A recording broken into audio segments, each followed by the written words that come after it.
Luxury की चाहत बुरी नहीं है, ये सोच बदलो। आपसे एक सवाल पूछती हूँ, कभी तुम्हारे मन में आया है कि काश मेरे पास अच्छा घर हो, अच्छी गाड़ी हो, अच्छे कपड़े हो, जिंदगी हो, और तुरंत बाद एक दूसरी आवाज आती है, इतना क्यों चाहिए?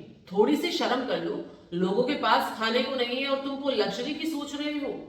अगर ये हुआ है तुम्हारे साथ तो ये वीडियो तुम्हारे लिए है, क्योंकि मैं आज तुम्हें बताना चाहती हूँ ये गिल्ट तुम्हारा नहीं है, ये तुम्हें सिखाया गया है, और आज हम इसको समझेंगे साइकोलॉजी की हेल्प से।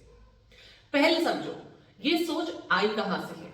हमारी सोसाइटी में एक बहुत पुरानी बिलीव है, ज्यादा चाहना यानी कि लालच। जो ज्यादा मांगता है वो बुरा इंसान है, जो सिंपल रहता है वो अच्छा इंसान है। ये बिलीव इतनी गहरी है कि हम खुद अपने सपनों को छुपाने लगते हैं। साइकोलॉजी में इसका एक नाम है, इंटरनलाइज्ड स्कैर्सिटी माइंडसेट। मतलब हमने अपने आसपास से ये सीखा है कि रिसोर्सेज लिमिटेड है, तो अगर मैं ज्यादा लेती हूं तो मैं किसी और का हक छीन रही हूं। लेकिन ये सच नहीं है। वेल्थ जीरो सम गेम नहीं है। अगर तुम आगे बढ़ते हो तो किसी और का नहीं जाता। दुनिया में वैल्यू क्रिएट होती है, नौकरी क्रिएट होती है, इंस्पिरेशन क्रिएट होती है। एक एग्जांपल है रतन टाटा। उन्हें लग्जरी पसंद थी, कार्स पसंद थी, डिजाइन, खाना, अच्छा खाना, और उसी चाहत ने उन्हें दुनिया की बेहतरीन कंपनीज बनाने के लिए मोटिवेट किया। उनकी लग्जरी की चाहत ने लाखों लोगों को रोजगार दिया। तो लग्जरी चाहना बुरा नहीं है, लग्जरी की चाहत एक ड्राइविंग फोर्स है। अब एक इंटरेस्टिंग रिसर्च सुनो। अब्राहम मैस्लो दुनिया के सबसे फेमस साइकोलॉजिस्ट में से एक, उन्होंने हायरार्की ऑफ नीड्स दी। शायद तुमने सुना भी होगा। उन्होंने कहा इंसान की नीड्स एक पिरामिड में होती है। सबसे नीचे बेसिक नीड्स, रोटी कपड़ा मकान, उसके ऊपर सेफ्टी, एंड फिर रिलेशनशिप्स, फिर सेल्फ स्टीम, और सबसे ऊपर सेल्फ एक्चुअलाइजेशन, अपनी पूरी पोटेंशियल तक पहुंचना, अपनी बेस्ट जिंदगी जीना। मैस्लो कहते हैं जो लोग सिर्फ सर्वाइवल में जीते हैं वो अपनी पूरी जिंदगी नहीं जी पाते। अब कुछ लोग कहेंगे और बोलेंगे तो मतलब सब कुछ चाहना सही है? नहीं, एक फर्क है, बहुत बड़ा फर्क। ग्रीड सिर्फ चाहना नहीं होता, दूसरों की परवाह ना करना, किसी भी तरह से पाना और चाहना। लग्जरी माइंडसेट अपनी बेस्ट जिंदगी क्रिएट करना और उस जर्नी में ग्रो करना, सीखना, दूसरों को भी इंस्पायर करना। एक एग्जांपल लेती हूं।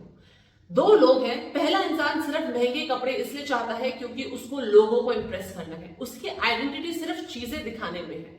दूसरा इंसान अच्छा घर इसलिए चाहिए क्योंकि उसे अपने घर में पीस चाहिए, अच्छी जगह में काम करना चाहता है, अपनी फैमिली को कंफर्टेबल जिंदगी देना चाहता है। दोनों में लग्जरी है लेकिन इंटेंशन अलग है। लग्जरी माइंडसेट में चीजें गोल नहीं होती, चीजें एक बाय प्रोडक्ट होती है। गोल होती है ग्रोथ, पीस, फ्रीडम, और ये डिस्टिंक्शन बहुत जरूरी है समझना। अब एक प्रैक्टिकल चीज सुनो, फ्यूचर पेसिंग। ये NLP यानी न्यूरो लिंग्विस्टिक प्रोग्रामिंग से आया है। एक कॉन्सेप्ट है, दुनिया के टॉप परफॉर्मर्स ये यूज करते हैं। करना क्या है, आंखें बंद करो और इमेजिन करो कि 3 साल बाद कि तुम्हारी जिंदगी कैसी है, पूरी डिटेल में। कहाँ रहते हो, घर कैसा है, सुबह उठ के क्या फील होता है, कौन लोग तुम्हारे साथ है, क्या काम कर रहे हो। जितनी डिटेल में इमेजिन कर सकते हो उतना करो, उतना ही पावरफुल होगा। ये क्यों काम करता है? क्योंकि तुम्हारा ब्रेन रियल और इमेजिन एक्सपीरियंस में फर्क नहीं कर पाता पूरी तरीके से। जब तुम क्लियरली इमेजिन करते हो, ब्रेन उस डायरेक्शन में काम करना शुरू कर देता है, अपॉर्चुनिटीज नोटिस करना शुरू कर देता है। तुम्हारी चाहत ही तुम्हारी सबसे बड़ा स्ट्रेंथ होता है। तो आज 3 चीजें हमने सीखी। पहली, वो गिल्ट जो तुम्हें फील होता है लग्जरी चाहने में, वो तुम्हारा नहीं है, वो सोसाइटी ने दिया है। आज से वो वापस करो। दूसरा, लग्जरी माइंडसेट और ग्रीड में फर्क समझो। चीजें गोल नहीं, गोल तुम्हारा ग्रोथ, पीस और फ्रीडम है। तीसरी, आज रात फ्यूचर पेसिंग करो, आंखें बंद करो, 3 साल बाद की जिंदगी इमेजिन करो पूरी डिटेल में। और एक आखिरी बात, दुनिया में वो लोग नहीं बढ़ पाते जो अपनी चाहत से शर्मिंदा रहते हैं। दुनिया में वो लोग बढ़ रहे हैं जो अपनी चाहत को फ्यूल की तरह यूज करते हैं। तुम्हारी चाहत बुरी नहीं है, तुम्हारी चाहत तुम्हारी ताकत है। धन्यवाद।